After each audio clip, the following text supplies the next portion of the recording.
Hello, I see someone's on the phone. Hi, Jeff, can you hear me? Yep. Hey, this is Hank here. Hey Hank, how's it going? Good, man. How are you? Pretty good. I take it you were able to get the video last time. I know it took me a while to get it uploaded, and I apologize for that, but you eventually no were problem, able to no problem. Yeah, I got it online, and the minute taker got her minutes. So she's cool, and then so everything worked. Awesome. Well, let me know if there's anything I can do differently to make that process more efficient for you. It just takes really long to upload the video for some reason. It took a few hours, and my internet isn't great, and so it would get halfway done and then it would stop, and then I had to start it over. Oh. So eventually I had to do it overnight. Oh, wow. And finally it worked out. But yeah, let Cool. me know if there's a better way that you know of. No idea. But just remember to hit the record button. Yep, we're actually recording right now, so there will probably be 5 or 10 minutes at the beginning of the video of just me staring silently into the screen, waiting for people to join. I don't know if you do any editing, but that might be a good one to chop off the beginning. Yeah, I can easily do that. I can edit that and get out at the beginning, and when you guys call a meeting to order, I can have it start right then. Oh, perfect. Yeah, that makes sense. How's your summer going? Pretty good. Kind of just hanging out, working for the town, and working on some other projects. So everything's going good. And just hanging out. Nice, good.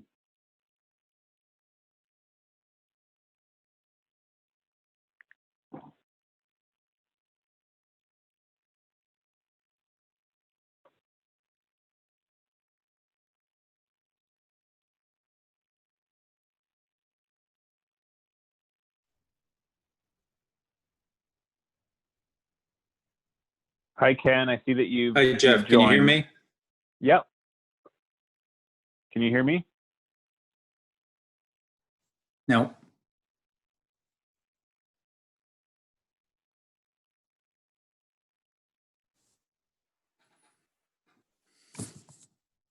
I can see you. Can you hear me?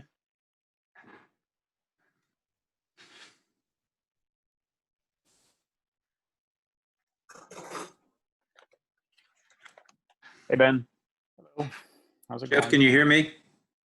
Yep, I can hear you, Ken. Great.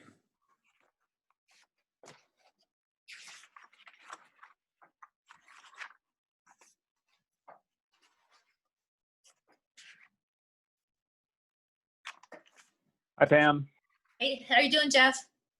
Pretty good. How about you? Fine, thanks. Hi, guys.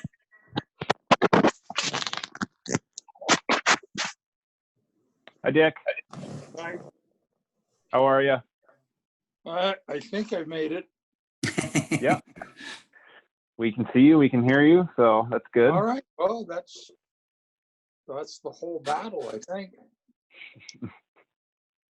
As long as my internet holds up, we should be all right. I understand.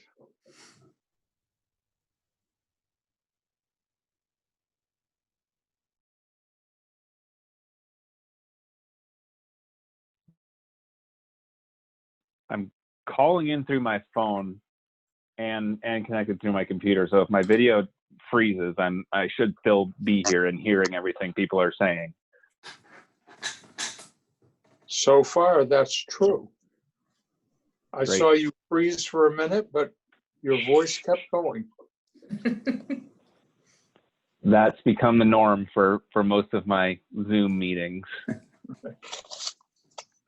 Well, let's hope we don't get hacked. Well, Yeah. that'll be exciting, won't it? So, Jeff, you must be the square that's the phone. No, actually, I think Hank is here as well. I think mine, I was able to set it up so that it knew that it was also my phone calling in, and Gotcha. it just lumped me in under my video. But I think Hank is probably the phone that you're seeing. Yeah, 1104. Hi, Hank. Hi, how are you? And you? Pretty good. Good.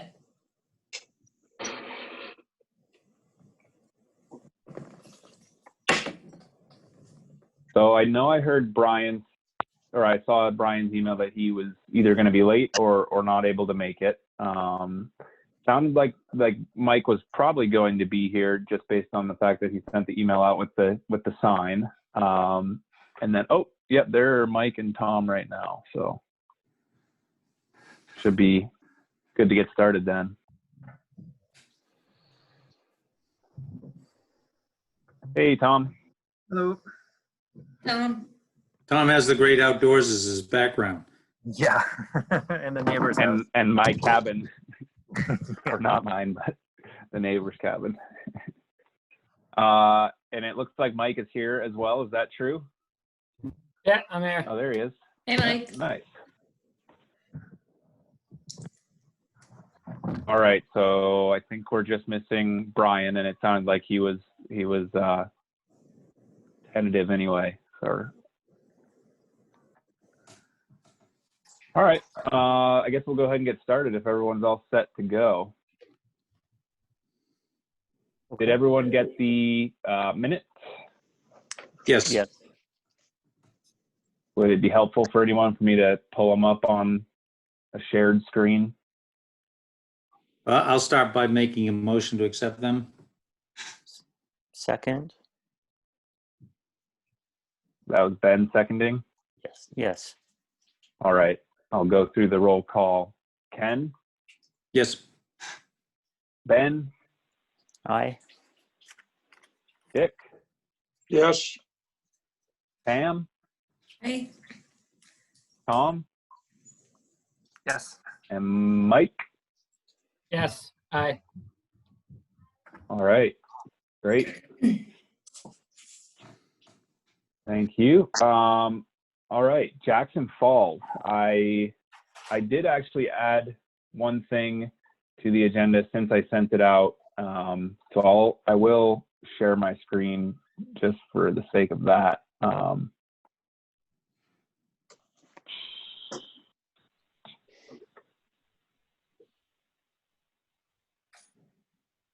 Is that working?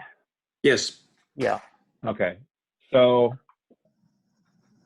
all right. So a few things here for Jackson Falls. Obviously, some of our normal points of discussion, the work that we've done recently, but also some more recent issues that have come up as points of discussion for us and maybe for the select board as well. And I guess the first one that I have on there is with regard to the parking. And I know we already spoke about that quite a bit at the last meeting, but it sounds like the select board is going to include that as a topic for public comment during the August 11th meeting. Is that correct, Dick? that's right.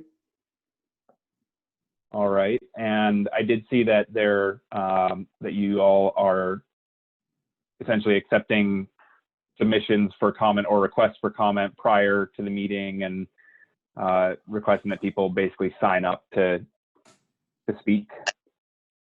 Yes, if we can get name and the phone number they're calling from, we can unmute them for their comments. We're hoping to keep it to, a couple of minutes and not,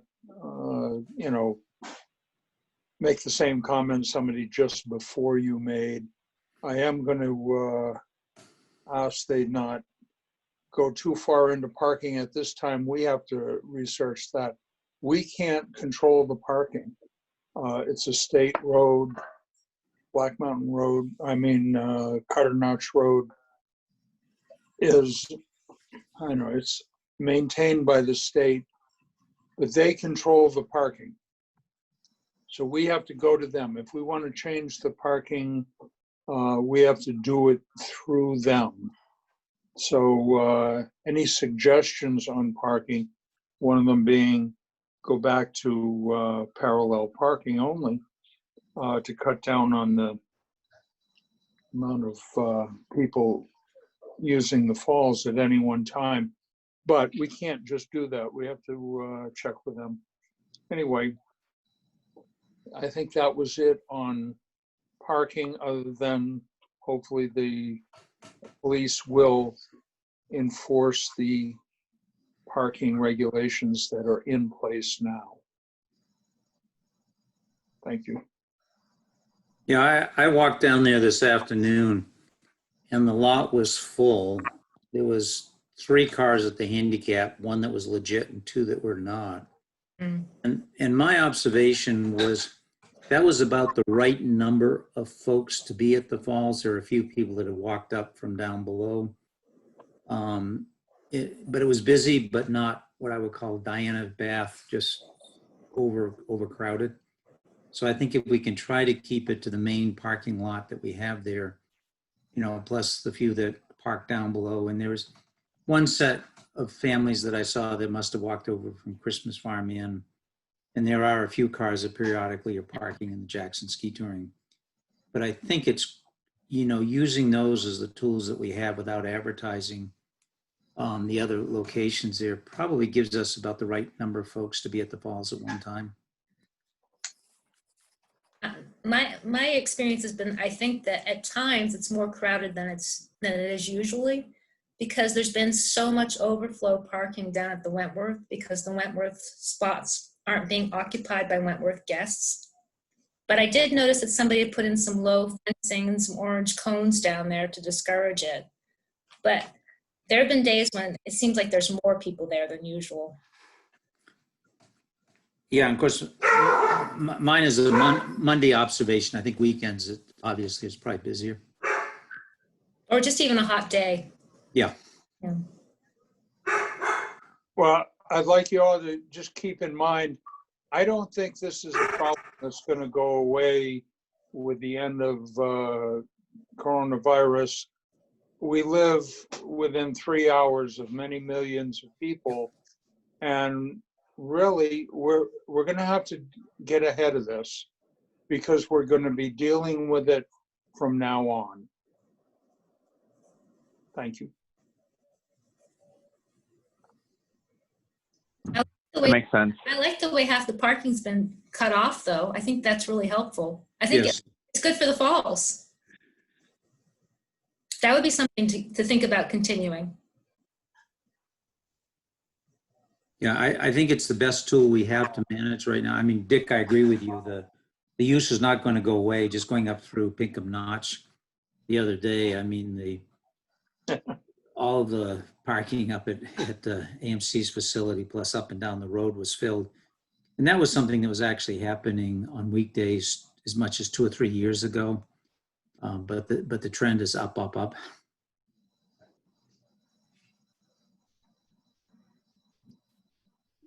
I do wonder if there's some way we could put up, I mean, even the little metal fence that someone has put up down by the Wentworth seems to be fairly effective in keeping people from extending the parking of that lower parking lot up the road. And I wonder if something like that, instead of cones long-term, would be effective at all for limiting the parking in the same way, but without the cones and the signs and all that.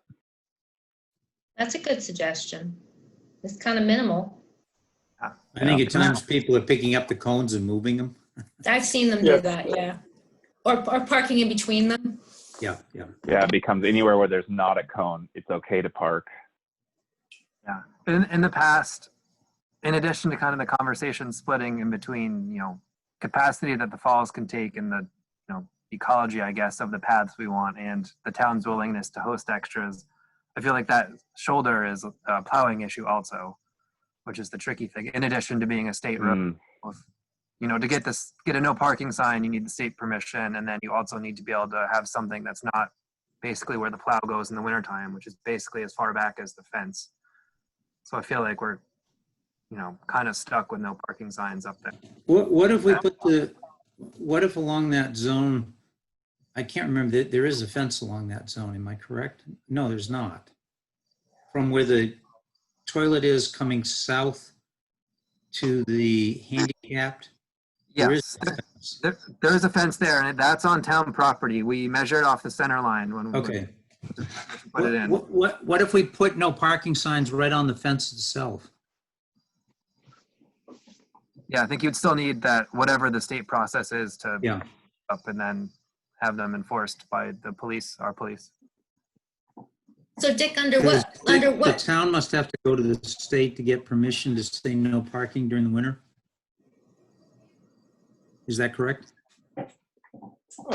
Julie Atwell was going to talk to the fellow up in Lancaster, who's Okay. our regional supervisor, and just, find out what we can and cannot do with the parking there. Yeah. So she and I talked today. She may know something tomorrow. One of the As I issues- find anything out, Sorry. I'll certainly share it. Dick, are you able, Something in the past. Sorry, go ahead, Pam. oh, sorry, I was gonna say, Dick, so is the town able to now say no parking because of special dispensation because of the COVID? I believe we had asked about all that signage that's there now. We have permission for the handicap, for the fire lane, for the no parking area. So I think all of that was vetted through the DOT. And I think as we do anything else, we'll have to go back to them. But, they're not hard to deal with. They're, they have their rules and regulations, but they certainly have a tendency to work with us. They're not, they're not sticking in the mud.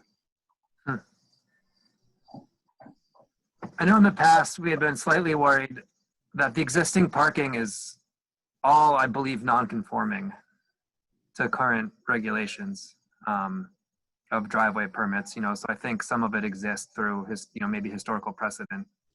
So I think this is all a good conversation, but we could come up that the state would take a look at the whole area in that regard, because I think you're not supposed to back into traffic on a Right. state road. The head-in parking, I think, is a problem. Partly because you get a large Winnebago type camper, and they're sticking out into the travel lane. They can't get any further off the road. So, yeah, there are still problems with the head-in parking. I'm not sure if we can change it back to parallel parking only or some sort of diagonal parking. I don't know, but we will find out. We are certainly pursuing it.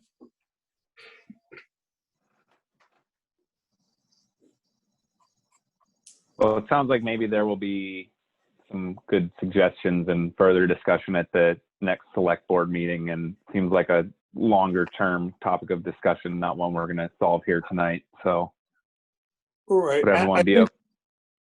Part of Go ahead, what Dick. we're asked for is for concerned citizens to get together, form a committee or whatever they want to do, but come up with the ideas that, we'll work with them, the selectmen. We may have to vote it at town meeting. So, if people get together and said, can we have resident only, like down at Crystal Lake in Eaton, is Crystal Lake or Eaton residents only for the 4th of July to Labor Day season? Do we want to do that? Do we not want to do that? Then there's the discussion of it revolved around alcohol. Do we allow public drinking at the falls? That's town property. It has never been, I guess it has never been designated a town park. We have no ordinance about public drinking except in a town park or town parking. So anyway, it's all the stuff we have to look into. I don't think we're going to jump on the answer. It's not going to be quick or easy, and it's never going to satisfy everyone. I already know that. So anyway, we're going, This afternoon, I took out about 20 beer cans in a cooler. Oh, Well, lemonade mix and, I mean, all alcohol down at the base of the falls. But if I recall correctly, the town ordinance says no alcohol in a town park. But this is not designated, if I understand what you just said, this is not designated as a town park. So those rules do not apply here. Is that? getting from town council and Chief Pearlie. So one possibility would be ask the town to designate it as a town park. Yes, Yeah. Or the other possibility would be to just get an ordinance passed that drinking is not allowed at the Jackson Falls. Either way. Yeah. Okay. Mike, did you have something? Well, I did, but I think Dick answered my question because I was going to say, Okay. I thought the town just passed open policy, no open container policy like 3 or 4 years ago, but I didn't realize it was specific to, I guess, town parks and the village itself. but does it say properties though? Does anybody remember? It says park, but I don't remember if it was that. Because the falls would be, a property.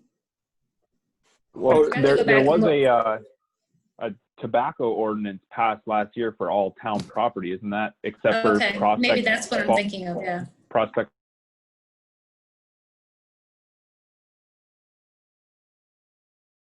Could be a similar, if the discussion was had and people wanted to do it, it seemed like there could be a similar ordinance passed for alcohol at Jackson Falls, or on town property. I'll It'd see be if nice- I can't find the ordinance right now. It'd be nice to prohibit alcohol and tobacco at the falls because it's smell and I agree. I was surprised that we couldn't stop drinking in public on town property. That in the RSA. So everything that we get there is our own wording because the state does not have that. Well, what we passed as an ordinance on tobacco, I'm reading it right now. It shall be unlawful to use tobacco products on properties owned by the town of Jackson to include buildings, structures, properties, parks, municipal parking lots, or town green spaces. So if this is town property,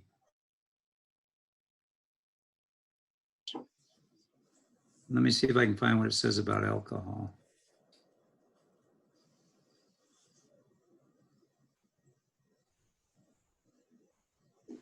Okay, well, he looks for that. The other part of that is enforcement. To decide on how we want to do that. Because just to burden the police department that we have now, with that, it could be a full-time job up there. Or, 6. One of the suggestions, we could have 2-hour parking. Yeah, but then you have to have a meter maid who goes up and marks your tires with a yellow chalk and says, okay, in 2 hours, we'll check that one. And, so we have to be careful what we ask for. And we have to think about all the ramifications. I mean, enforcement, we can word all the ordinances we want, but the enforcement of them is what's going to get it done. So we'll have to think about that also. If you want to crack down on smoking, yeah, we do have that ordinance, but who's going to enforce it? I think if we put it on our sign, at least it would be a start. Yes, I agree. Is it? When I'm not finding any ordinance here, and I think it may have been a subject of conversation when the most recent ordinances were passed. I don't know, Dick, if you remember any better than I do. It was in the 80s that I think I read it. I can probably dig it out, but Yeah, I'm just looking at the ordinances that are posted on the website right now. Driveway policy. Litter regulation, let's try that. Jeff, did I send you that warrant article from Peter Malley? Yeah, yeah, you Was did. that- What was it? It was But I from didn't. 18 I don't know if it was voted on. Right. That's my question. Is that I saw that warrant, but I didn't see anywhere that it was voted in, and it's not included as one of the ordinances on the town website. And so Yeah, and my I can't recollection is tell. it was pulled before the vote, but I'm just going off memory, so I don't trust my memory. But I'm not seeing any ordinance here relative to alcohol.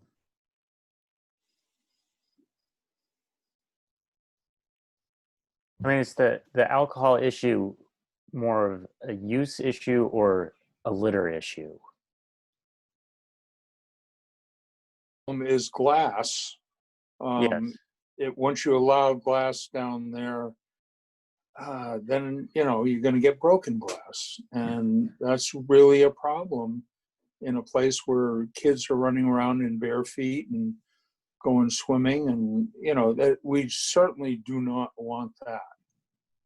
But I don't think that's the driving force. I think that, you know, setting up pup tents for the day or any tents for the day and settling in with a cooler, and you know, I just don't think that's what we're planning on for use at the falls. What I found today was a full cooler. They left the cooler, a bunch of cherries and about 20 empty cans of lemonade and other hard drink. Were they all empty? Yes, they were all empty. Too bad. But they left a nice brand new cooler that I took home. All right. I guess to get back to Ben's question, is it more of a littering issue then, and less of like, people getting rowdy or there being, altercations or something like that? I guess I don't know if it's a litter thing or an intoxication issue. I would argue that it's a safety issue because it gets pretty slippery out on those rocks, and when people climb down, it's somebody that's under the influence could easily fall and bonk their head or whatever, and then we're back into a rescue. Also, I guess for the sake of, and it is a family area. and it's partly crowd control. If you don't allow alcohol, I think that's going to cut out a whole layer of people that might be attending the fall. Leave it for the families and people that aren't interested in spending the day drinking. But I And think as we hopefully currently that'll cut down exist, on, cut down on the population a little. but as it exists right now, I don't believe that we have an ordinance. And the question is, how do we propose to cut it off? Because we would have to propose an ordinance or something like that to have any. There would either be an ordinance for Jackson Falls or a townwide ordinance that would include, it would be to make the falls officially a park. That would then cover the ordinance we have.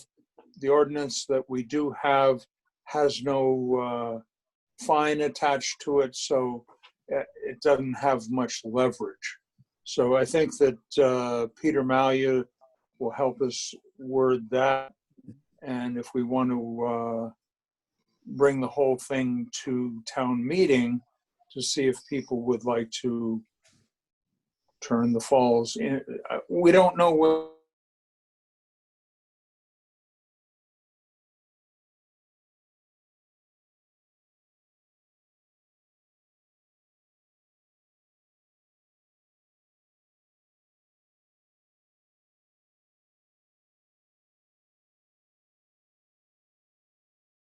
We're not going to try to alleviate one problem and create three others. So it's a good idea. I think we're going to. So you would need a hearing and a town vote. But to put in to amend the tobacco products prohibited ordinance, and so that we don't have a gazillion ordinances out there, and have it the use of tobacco and alcohol products prohibited ordinance. And then we could work out the ordinance to be proposed for next year's vote. Alcohol, tobacco, and firearms. Yeah. Get it all. The other thing that I learned from Peter Malia, he said that if we the falls as a park, that there I think there would then have to be a separate committee or commission or something like that that would deal with Jackson Falls issues. But if we do it as the ordinance, then we don't need to designate it as Right. So I think that's might be a better way. Yes, he said that then there had to be one group that would be, that you would answer that committee, or, whatever it was called, but it would be, a separate entity, the Falls Ranger Committee. And that was the other thing that, a park ranger, and I don't think we want to go there just yet in Jackson, because that's what park rangers do, is they enforce the, behavior ordinances. They're not there Mike? to do law Sorry, Dick. enforcement. Oh, sorry. I'm sorry. Anyway, I think you're hitting on all, you're seeing all the ramifications of trying to do something. And I figure we're trying to do something constructive for the falls, and it's difficult. And, but we have to do work, because like I said, it's never going to go away. If we don't do it now, somebody's going to have to do it down the road. So let's keep working. Jeff, let me propose to take Dick's recommendation and move it to the next step, is that we as a commission work to develop modified language to the tobacco products prohibited ordinance to be submitted for a vote at the next election. I think I think that's the most quick and efficient way and simple way to get at this problem. I'm open to that idea. And then I guess the other thing that I would say, and I know that Mike, you had raised your hand and wanted to say something, but I just thought maybe we could also talk about what we could include on Mike's sign, since that is the next thing on the agenda, that would maybe address these in a softer way for the time being. Yeah, I actually scribbled out when I looked at Mike's sign. One of the things I had already written down to after this afternoon, just put down, please, no alcohol. That doesn't require an ordinance. Right. Yeah. No alcohol or tobacco. Yeah. That doesn't Mike, did you? enforcement. It's the same as, but we do have a litter ordinance. We have a tobacco ordinance, but we do not have a alcohol.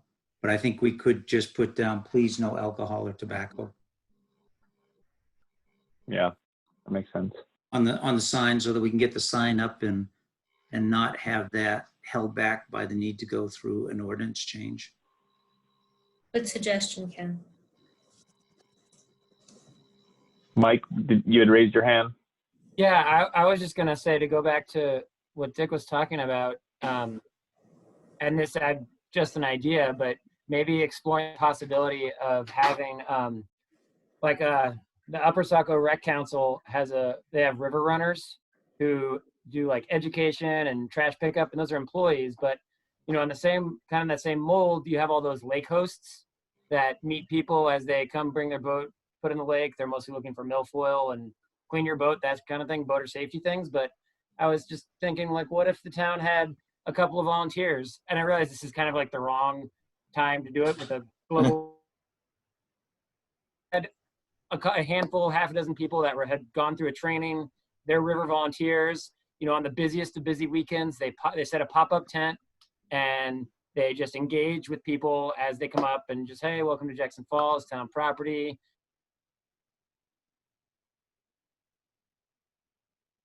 What's to go, and you know, please take out your trash, and just that kind of thing. Hold on to your, what's that? I missed that. Sorry. What? oh, I just said, hold on to your children. So that Yeah. Yeah. went down the funnel. But I don't know, just doing some education and maybe doing a little trash. Like, that's the kind of thing we could probably get people to want to volunteer for, to spend 4 hours under a pop-up, you know, kind of like at Pinkham Notch on the busiest days at Joe Dodge. You know, they've got a couple volunteers there that go, you know, out on the force and different kind of greeting people and doing a little education. I wonder if there's any larger Mount Washington Valley entity looking at overcrowding, you know, particularly this year where people don't want to go inside. I know, like in Franconia Notch, there's like a multi-agency group that looks at parking in Franconia Notch, because I feel like part of this problem is that Diana Baths has been policed up the road a little bit. So I think there's the kind of the big picture too. If we could somehow be involved in that conversation, you know, I just don't know what's out there. Actually, on NHPR the other day, the Forest Service was talking about overcrowding at all sites like Lincoln Woods. It's far greater than just Diana's Bath now. And I know before Franconia Notch parking issue. It's widespread.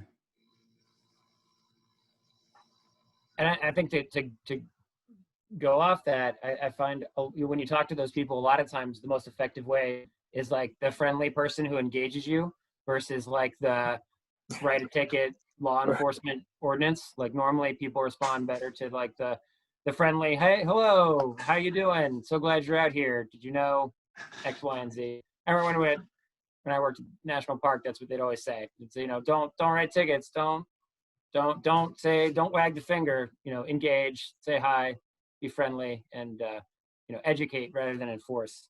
Just because otherwise it avoids confrontations and people are more likely to be helpful. I wish I could entirely agree, but I know both at Diana's Bath as well as on Franconia Notch. In the end, it was the threat of enforcement and towing that turned the tide, unfortunately. Yeah.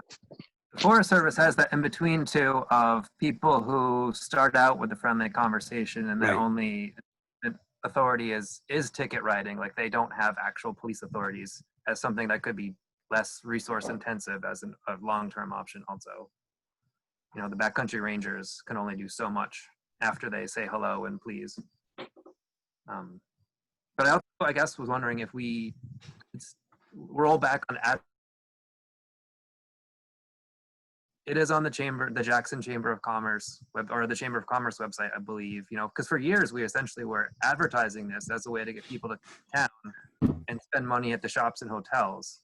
So I guess I wonder if the town is going through that sea change of wanting to drum up business and using the falls as a way to do that. And if pulling back on advertising would achieve that goal, if that's where the town is headed. And there might be other places where it is besides just the Chamber of Commerce.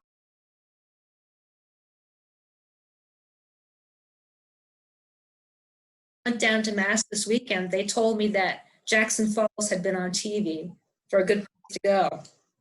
On TV, I don't know if it was Chronicle or Yankee, something like that. I'm like, yeah, just what we need. You can roll up those pictures of the pool from the 30s and it probably looks great. I had heard that maybe people were getting redirected this summer in particular from Glen Ellis Falls to Jackson Falls because they're working on that trail up there. And I don't know whether there's any truth to that, but Yeah. if you can't go to one falls, go to the other, I guess. It's true, the whole parking lot is closed up there. Yeah. Mm. Well, the parking lot for Winnewettah Falls is okay, and if you're going to Winnewettah Falls, then you're desperate for falls. You really want to see some waterfalls if you're just settled on Winnewettah. All right. Well, it sounds like maybe we should take Ken's suggestion of continuing and working on it with the idea of, well, I guess we've talked about two different major subjects, parking and alcohol use. And yeah, both seem to be ones that are going to take some further discussions.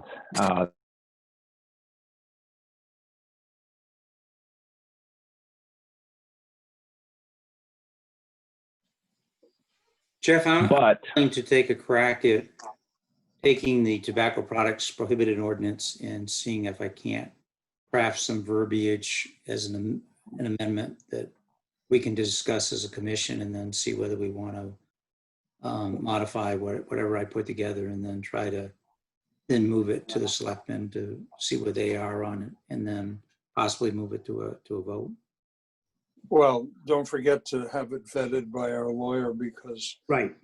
in the long run, that's who's going to have to defend it.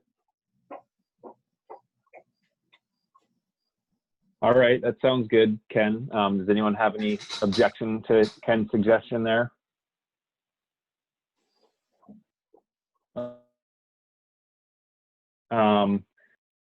Like I said, that is kind of a good segue into Mike's sign that he sent out. I'm not sure whether everyone had a chance to look at what he had put together, but I think there were a couple of things there that are worth talking about briefly. The kiosk and the cost associated with that, and whether that's something we want to pursue or vote on right now to get that funded, and then whether anyone had suggestions for additional things to add to the sign that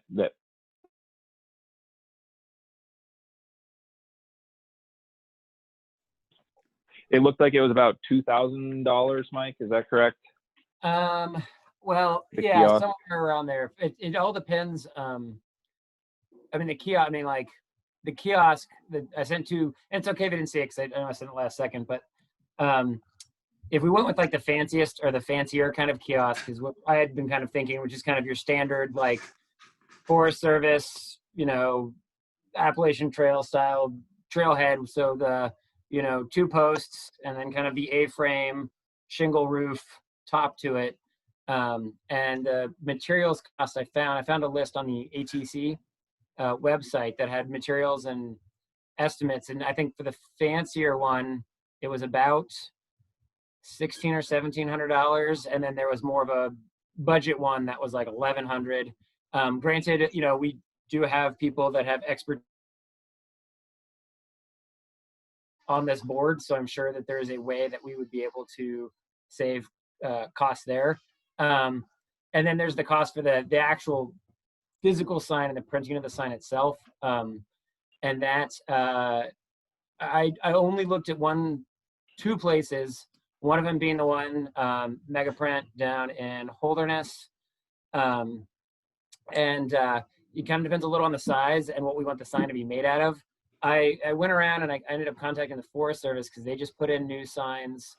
There's a new one at Appalachia. It's probably like a year or 2 old, and a couple other places. And they use, it's used Centra. And Megaprint sells that. And I had a hard time finding someone at the Forest Service who could talk to me about it, just as I was kind of cold calling the ranger stations. So I ended up talking to Dave Gavatsky, who kind of just knows a lot about everything. And he had done some similar signage for Pondicherry National Wildlife Refuge. And he said Centro was great as well. And he just said it was a good quality product, long lasting, holds up in bad weather. The other one is an Omega Bond, which is an aluminum. And those were kind of like the 2, they're the higher price point ones, but they seem to be like the better, higher end ones that would last.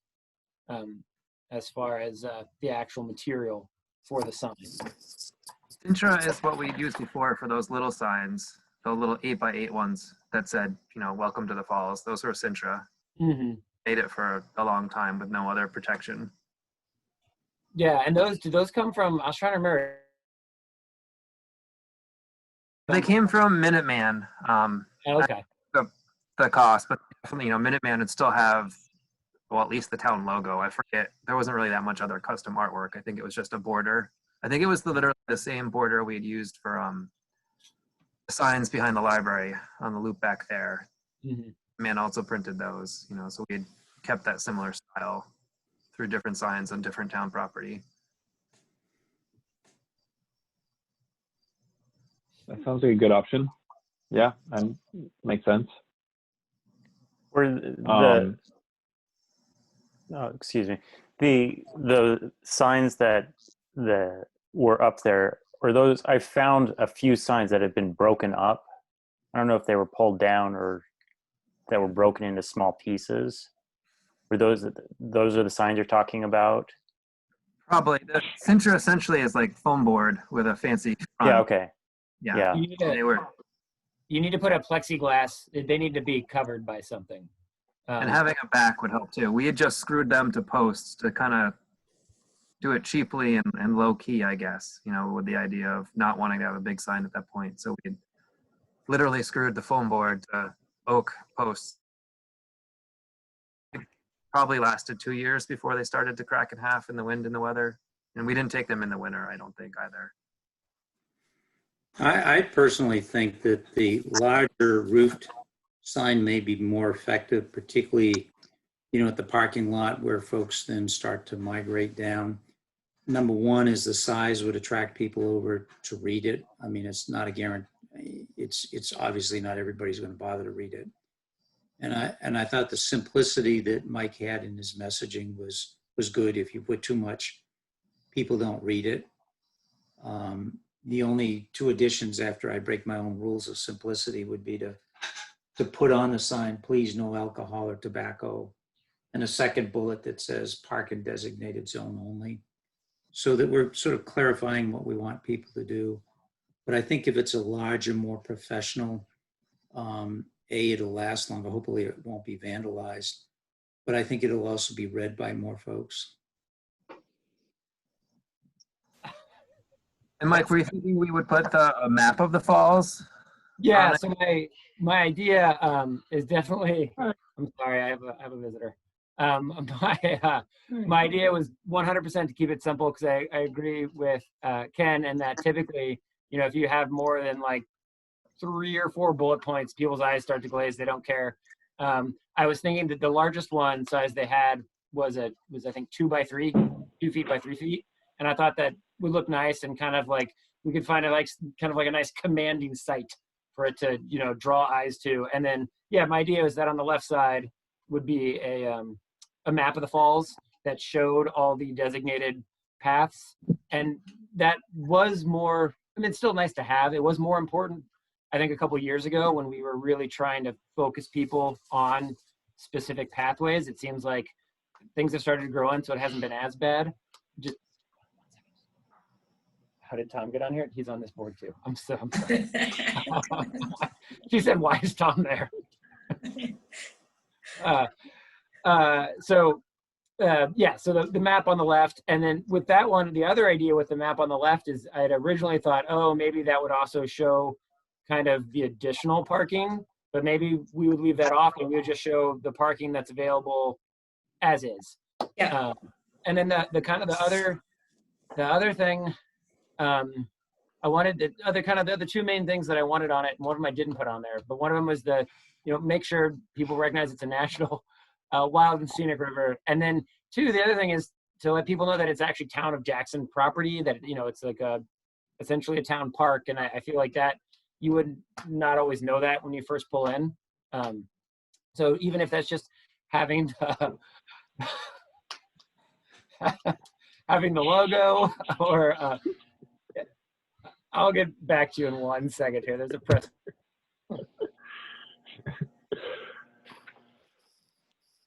Well, that all sounds good to me. Yeah, I agree with keeping it simple and adding the things that we've talked about.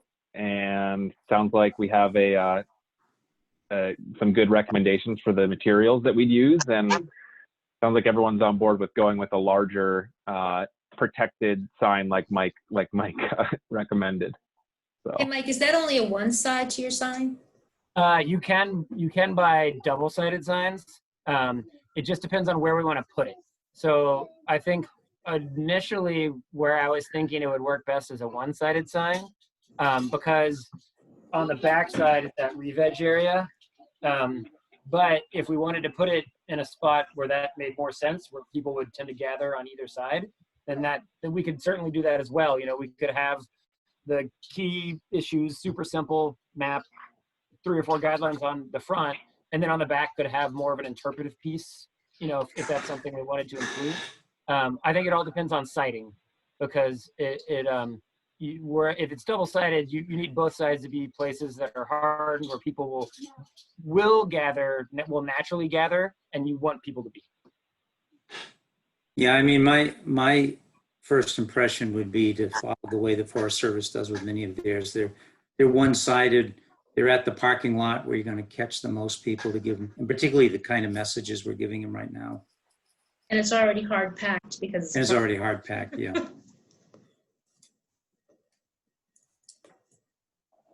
all right. Well, it sounds like maybe I mean we could vote to put together a budget for funding that, or we could wait until we kind of have a second draft pulled together and are closer to actually installing it.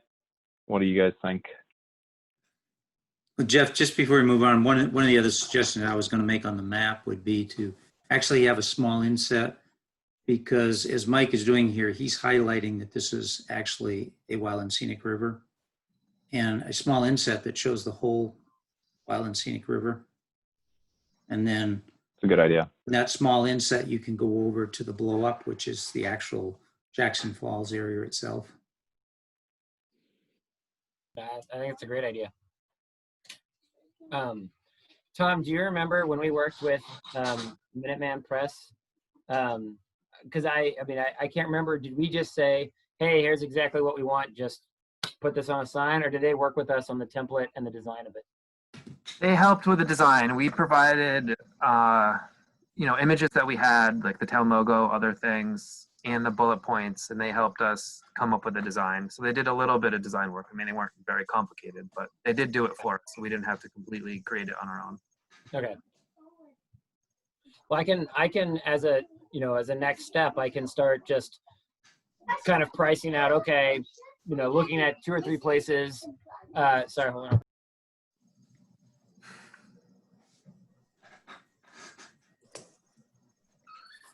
Thanks. There's a Lego battle going on over there. I can maybe look at 2 or 3 places. Like I can go to Minuteman. I can go to I can go to the Town and Country, Smith and Town, the place in Berlin as well that does signs, and I can just kind of say, hey, here's what we're looking for. Can you give me an estimate on a cost, at least as far as the sign? And I can bring that back to the next time we meet. I'm happy to do that. Sounds good. I'm less confident and experienced in the actual building of kiosks and procuring those materials. So I don't know if there's someone. Who's not here tonight? Where's Brian? I think Sound like he's doing storm prep. he's battening down properties, I think. Yeah, that sounds good, Mike. And yeah, maybe I'll send an email out to Brian to see if it's something he'd be interested in doing or able to do. Otherwise, yeah, maybe we can look into getting quotes for that kind of work too. But yeah, that works. Sounds good. Thanks. So it is 7:50. We have a few more things that hopefully we can move through fairly quickly. I did want to just say thank you to Fred Henry, Doug Albert, and Bob Santoro, who all either donated or helped actually install the sod in Bob's case. And so yeah, really appreciative of that and of their time and generosity. And that goes for all the other folks who helped out, Conservation Commission members and their families as well. So thanks everyone, and thanks to all those people that were involved. Prospect Farm is the next agenda item, and I had put forest management plan as kind of an ongoing thing because we talked about continuing to try to check some of those initial recommendations off the list.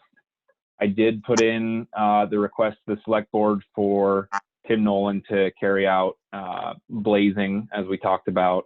And I think that was passed on to Dick. And I also talked to Rick Davis about whether he'd be able to do the mowing up at Prospect Farm. It sounded like that was on his schedule and he was planning to do it at some point in September.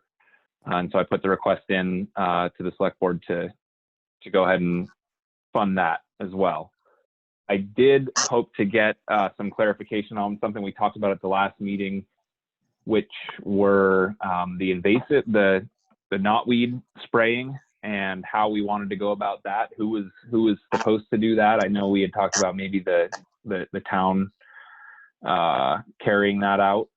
And then we also had a brief conversation last time about the stump dump itself. And I think Dick had intended to reach out to the highway department about what the options for that might be in the future.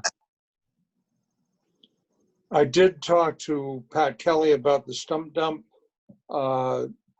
It's used by, I think, just 2 contractors in town. The highway department doesn't particularly need it.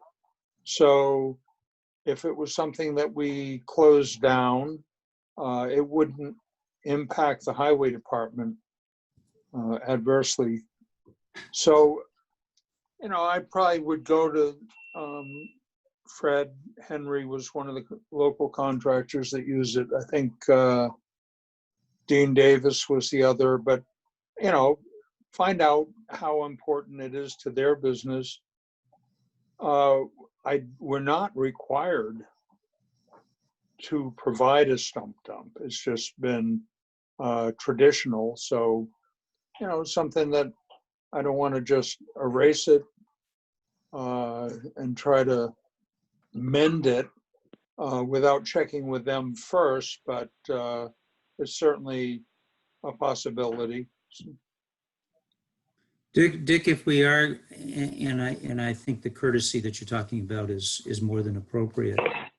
But at the same time, if private contractors are bringing in material that's then costing the town additional monies just to control what they're bringing in, I think in that conversation, we ought to let them know that they are bringing in problematic material and it is costing the town.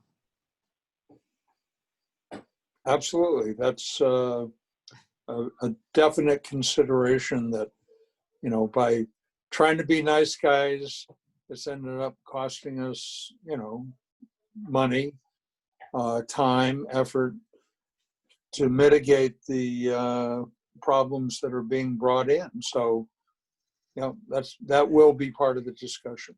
I mean, the other strategy, which is one that the Forest Service uses, I know just from my involvement with the Jackson Ski Touring Foundation, is the foundation cannot bring in any equipment onto the Forest Service land unless it's been checked. When they're doing trail work, et cetera, on the Forest Service, it all has to be checked that it isn't carrying seeds or invasives or anything before you can even start to do anything. And at a minimum, I think we should be requiring that whoever's dumping up there, if we continue, and if they're going to continue to have that right, I think that they have to guarantee that the material they're bringing is free of invasives. Oh, it sounds very reasonable.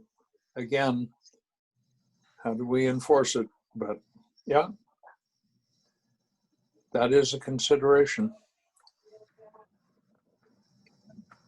The way that the Forest Service does it is you have to notify them that you're bringing the machine in, and then you have to have somebody there from the Forest Service before you can bring the machine in to inspect the machine to make sure that it's clear. Of course, the easiest thing is just to close it off. Well, I concur with you that and it's the safest because it is difficult for those people. But at the same time, they are bringing basically a pollutant onto town. And it's not theoretical anymore. It's there and it's had to be treated. Yeah. So, I mean, if we wanted to continue kind of maybe the middle ground could be taking a picture of your washed machine. And I don't know, I assume it's just stumps and not fill. Fill would be harder to screen for invasive seeds and material, but I don't know how else you would clean a stump if, you know, if you're to like continue it as a courtesy. I'm not sure that there is a way because you got so much soil coming with it. And it'll have buckthorn, bittersweet, Yeah. knotweed, and loosestrife. What else is out there? There's a bunch of, Phragmites. that's only 4. I know there's quite a bit more, so. I think we're gonna have a biologist actually do soil samples and seed counts. So I know who we should vote for that.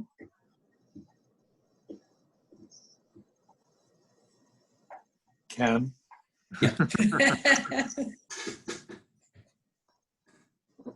So I guess if the decision were made at some point to stop allowing dumping there, who would be saying it's no longer allowed? I mean, would it be the town that issues a notice saying it's no longer allowed and puts up a sign, or what would that process even look like?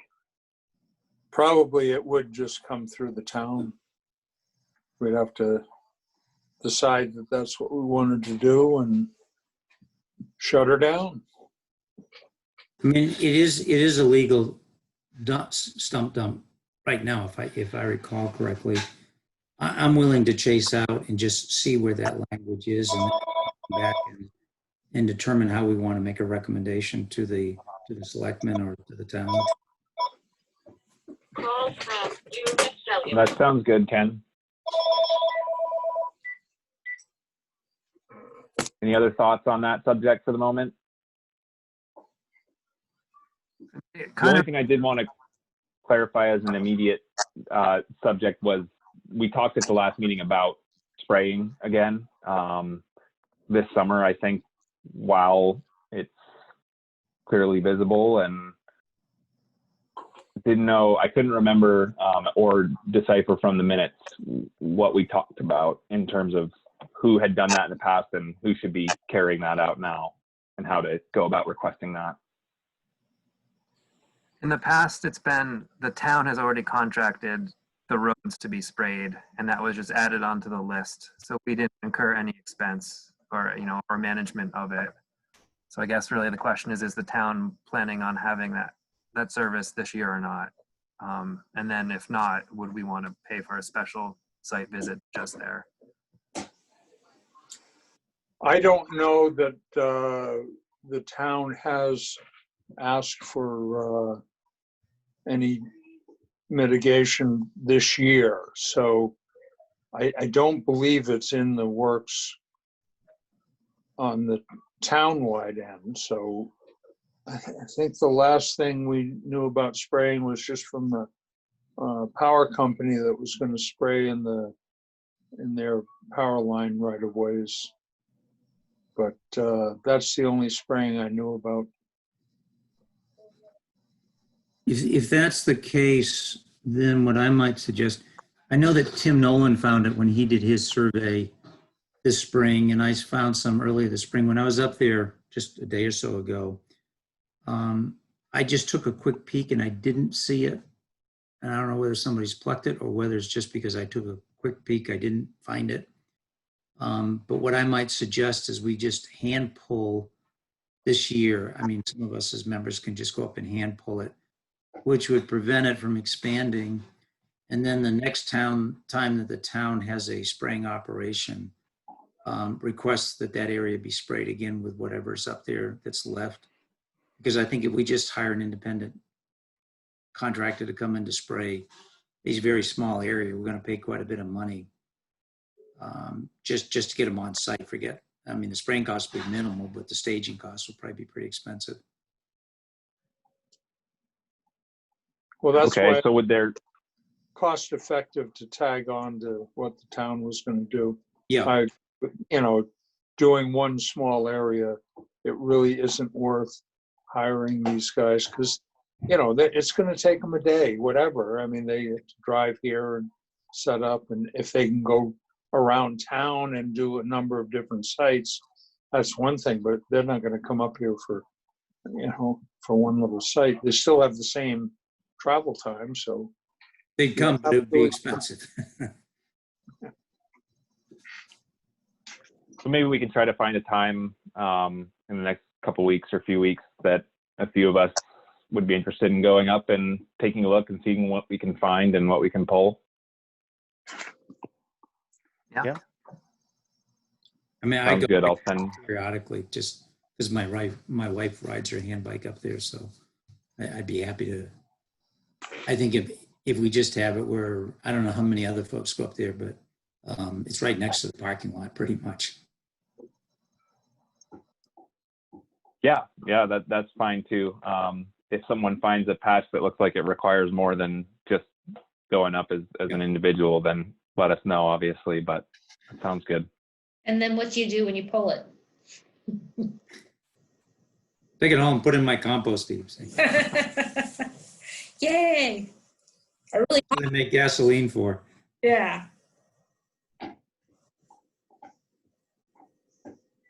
Okay.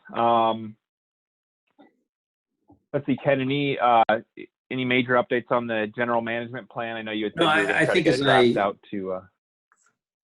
As I mentioned, I just got back from a backpacking trip. And my goal is to do a draft this week into early next week, get it out to the committee members, have them get their input, and then by the next meeting in September, have something to present to the full committee or commission. Sounds good. Tom? Thing I was reminded of with the stump dump, kind of related to that general management plan, was there's a gate that you need the key to get to the stump dump. And I've been one of the proposals that we've seen floated around for ordinances to clarify who can and cannot use the keys for what purposes up there. So just, I guess, I'd forgotten about that part of the management plan, is that we potentially would be recommending or not recommending ordinances for next year's town meeting related to those issues. It sounds like that could work well then, because Ken was planning to look into the language surrounding the stump dump anyway, and also planning on working on a draft of the general management plan. So maybe could work that in there if it makes sense. Yes, it does.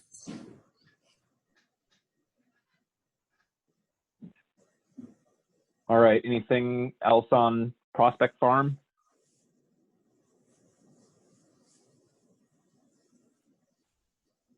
All right. So next one is Wildcat River. Again, I don't have anything immediate, but just something I want to keep on there to remind myself and everyone else that, yeah, I think maybe there are some things we could do there, but nothing immediate unless anyone else has anything. Did Jeff, did you want me to pursue with Jackson Grammar if they want to start doing water quality testing on that? I mean, that's something we probably can do because it's outside. Yeah, that would be great. I think that'd be awesome. And I think at the last meeting, I think we all agreed that would be great to see. So Okay. Yeah. So I don't know whether we need to vote on it or anything, but I'm on board with it. I can just do that, and if we want to, you know, if it's successful, or if they take to it, maybe just at some point, depending on how it goes, we could recognize the students or recognize the grade or something like that. I'm sure they would enjoy that. I think that this year it's going to be second and third graders that are getting most of the Tin Mountain time, so that's not a bad age. They can do that sort of thing. But I'll look into it and get back to you guys. Cool. That sounds good. Anything else on Wildcat River? How about Gray's Inn?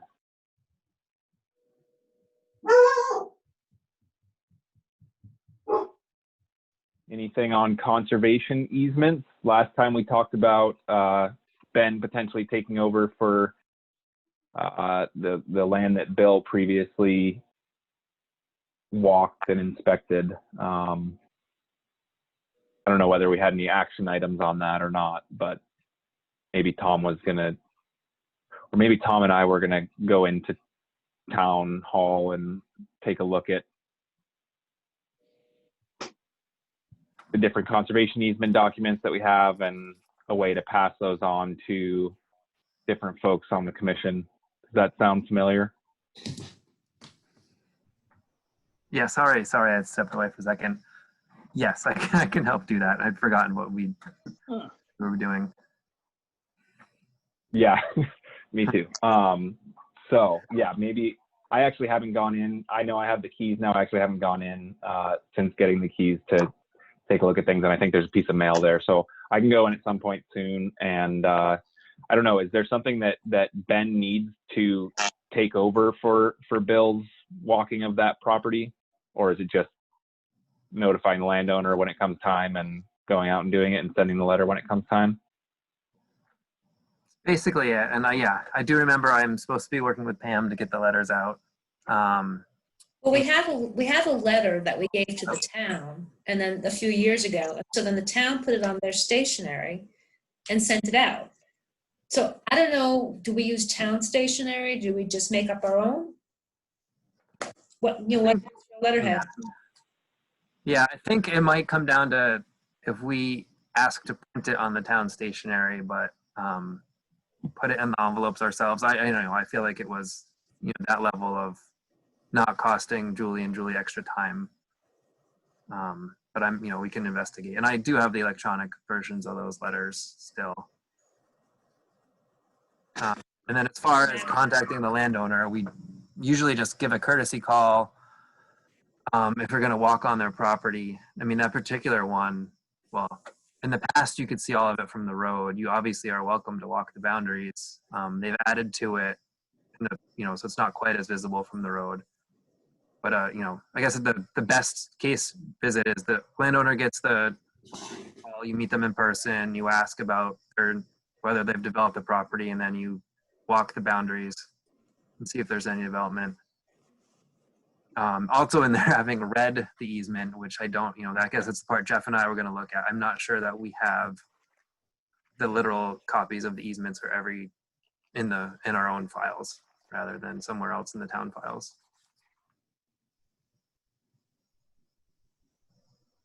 And my suggestion on Tony, because having done that before, Ben, is that you want to go early rather than later in the year, just because the Tilneys go away. So Lorraine and Dr. Tilney go away. So you're better off meeting with them. Okay.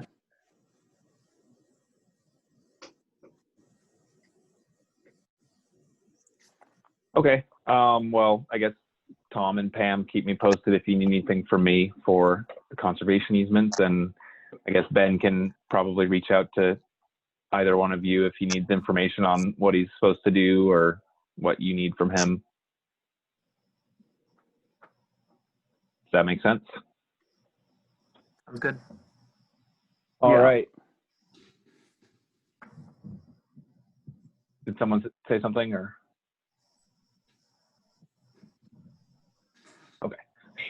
Wetlands, I don't know of anything at the moment that that has come in. I know, Ken, you said that there was something expected from Jackson Ski Touring Foundation. Is that still the case? Yeah, if I understand correctly, and I'm going to talk with Ellen this week, but they will be submitting the trail wetland notification for the connector from the Keeney over to the Tom's Passage Trail. And if I've got it correct, it goes to DES, and then DES would notify the commission. And I don't even know if the commission gets notified since it's a trail. Forestry and trails get to operate under a different set of rules. We as a commission may or may not see it. We might get notified, but we might not have the opportunity to sign off or comment on it or anything. It's just I'm not crossing sure. a tiny intermittent stream. Yep. Okay, I do have one quick just kind of FYI that I wanted to pass on. and it comes kind of on behalf of Ann Pillion, who is the interim president for the Jackson Historical Society. It's something that's very early, in the very early stages of coming to fruition if it does. And she wanted me to stress that. But basically, the Ham House is a historic property that is currently part of the transaction that'll take place for the new Dundee Forest. That whole process is, going to take a couple of years, but the Jackson Historical Society is essentially interested in preserving that house. Not sure exactly what it would be used for, if anything, at this point, or whether it would just be preserved as a piece of historic character. There are some things that need to happen in order for that to even be possible, and those things are all still in the works. And so it's very early on, like I said, but I told her that I would pass on the fact that is of interest to Jackson Historical Society and probably of interest to the Conservation Commission. And it sounds like she'll keep me and all of us informed as to how things are progressing. The Upper Saco Valley Land Trust is really carrying out most of the processes involved with that at the moment. If at some point that building or that a small piece of that property gets carved out of the larger transaction, then it looks like it could, become a Jackson Historical Society thing where they're looking for funding and resources to preserve it. But all sounds like it's kind of down the road, and there are some things that need to happen first. So just an FYI, there is a document that Ann and a couple other folks put together talking about the history of the building and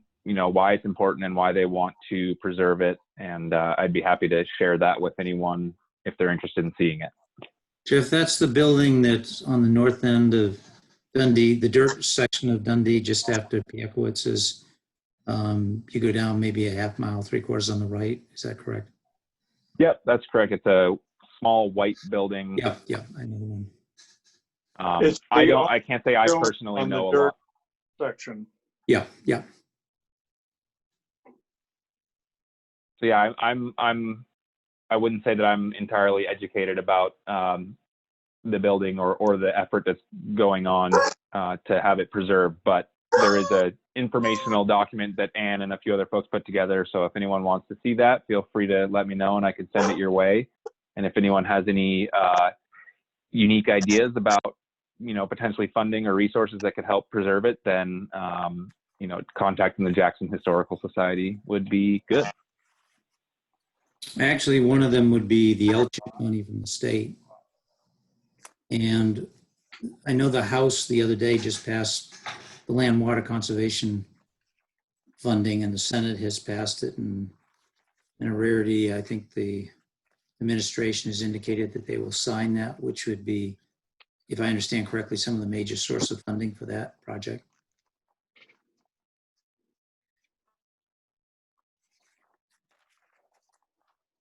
All right.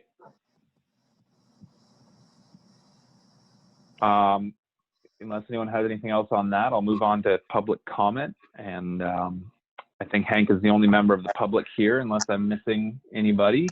Don't think so. So Hank, unless you have any comments, we'll move on past public comment. All right, I'm not hearing anything. So the last thing I want to talk. Okay, thanks, Hank. The last thing I want to talk about was Julie Hoyt had emailed me asking me whether they should change the time for Conservation Commission meetings on the website, because we've been having it at 7 pretty regularly at this point. I know it's largely been because we've been able to meet remotely, and that might not be the case at some point in the future, but she wanted me to confirm whether we want to make that the official time or whether we want to keep it as just the time for the time being. I prefer the 7 p.m. I prefer the 5:30. I mean, for the Zoom, 7's great, but for regular meetings where we show up, 5:30. Anyone else have any strong feelings? Well, why don't we just keep it at 7 p.m. for the time being while we're doing things remotely. And then if at some point we end up being able to or wanting to go back into the town office, then we can revisit it then. Jeff, just one thing, the next meeting in September the 7th, which is the first Monday, is Labor Day. Mm. That's a good point. Do we want to push it to the 14th? I would suggest yes. I may Yeah, I may not be in town. think that makes sense. Anyone have a strong objection to moving it to the 14th?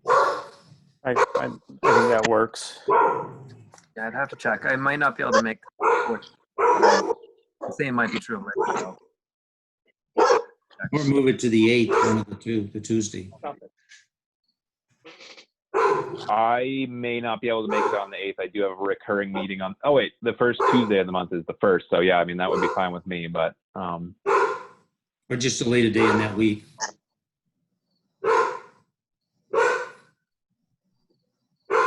That's my dog. my sense, and not really with any strong reasoning, is just to keep it as a Monday meeting and push it to the 14th, but it's, I don't Now we have have strong two of them. feelings about it. All right, All Dick, right. get your dog in on the act. If nobody has a strong objection, I understand that some people may not be able to make it. And if that becomes clear through an email or something like that, that we won't have a quorum, then we can reschedule it to something else besides the 14th. But for now, maybe we'll just say the 14th. Does that work? Yep. Okay. I think that's it, unless anybody else has anything they'd want to talk about. Mike? One super quick thing, and this is just Yep. maybe a good reminder for all of us. I and about half the town we're on a school board meeting that got I believe the word is Zoom bombed. So just it had a waiting room, but it was not password protected, and it was pretty bad. So maybe just a reminder that we should making sure we're in password protected Zoom meetings and things like that, and just being doing whatever we can to make sure we're keeping the right people in and the right people out. That's a good point. Yeah, it's you wouldn't think that you'd need to worry about it at a local meeting, but apparently we do. So that's good. That's a good reminder. So I'll keep the password setting and try to review and vet people before they come in. And yeah, what I've been doing is just on the public meeting notice, I've been saying contact me for the password, and then I'm happy to provide it to anyone who wants to join. At least that provides some initial layer of screening. So we'll try to avoid it if we can.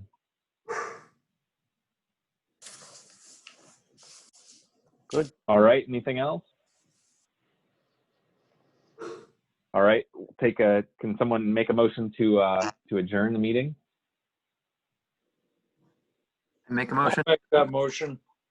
Do Bennett, we have a second? make the motion to adjourn. And he has his hat on. Mike seconds. All right. Ken? All in We'll favor? take a Yes. roll call vote. Yes. Ben? Yes. Pam? Yep. Tom? Aye. Mike? Hi. Dick? All right. And I'm an I. So thanks, everybody. Thank you. Thanks, Jeff. Thank you, Jeff. Talk to you soon. Okay, Bye-bye. Bye. now. Thank you all.